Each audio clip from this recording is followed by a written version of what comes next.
morning, ladies and gentlemen, or afternoon people. On the way to work again. As you can see, the sun's out, and by the fact that I'm doing a video, then I've obviously got the camera and the dictaphone on again. Been a bit lapsed lately, mainly because a little problem with the bike. I won't go to the front, there's no advantage of being stuck on the corner there, which is the risk point here. Yeah, the dash went on the bike the other day.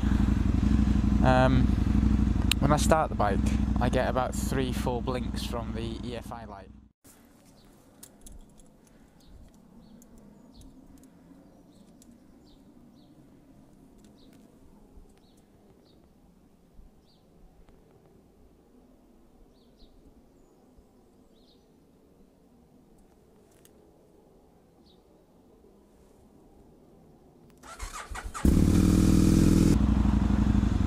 And then I can hear a whirling, which I'm assuming is the fuel pump, because when I plugged it into the computer to have a look, it gave me a fuel pump open circuit or a fuel pump relay fault. It's a bit of a jolt interface, wasn't it? So I can only assume that it's the fuel pump relay, I think, because I can hear the damn thing clicking sometimes. That it's not either not clicking in or not clicking out. When you turn the ignition on straight away, there's a delay. I don't know what that is, but you know. But anyway, that was the flicky bit. But if you leave it a couple of seconds, the bike starts. So I thought nothing of it, to be honest with you. As with these bikes, it does throw a bit of a hissy fit, and then if you just leave it alone, a couple of days it disappears. But this one particular morning, I started it, went for fuel, went to restart it after putting fuel in and paying for it. Everything started okay, dash was working.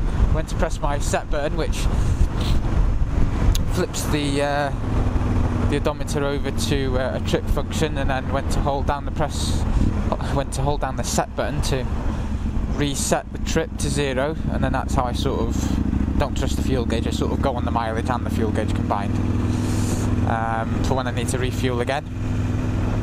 And then the dash just goes blunk, disappears on me completely, nothing. I had a neutral light and the top 3 clusters, which is the oil pressure, the side stand and the EFI light, but I think they're driven by different things. So. But yeah, so I went to work with no dash, no speedo, no tacho, no indicator, that makes sense. So that was an interesting ride in, not knowing what speed you're doing. You sort of get used to it after a while. You pick on a car and use that as a marker. Yeah, not the best thing in the world. There's a standing joke at work with my mate. He tends to come home with me on the bike, not home with me, but you know what I mean. Standing joke that I go so slow round a particular roundabout. And the other day when I didn't have a dash, the following day, he goes, "What happened there then?" I said, What did I do wrong?" He goes, "Nothing. You were quicker. I didn't have a speedo, so I must be. It's all mental." But anyway, yesterday morning I can't say I fixed the dash because I don't know what I did. But I can't really say that I did anything other than strip it down and sort of scratch my head a lot and look at it. Some sort of Neanderthal man, thinking, what do I do with it? Poked it with a multimeter, not really knowing where.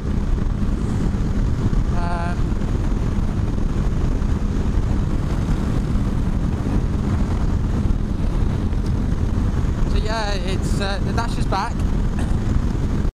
What is really weird is how your mood changes with how good or bad your bike is.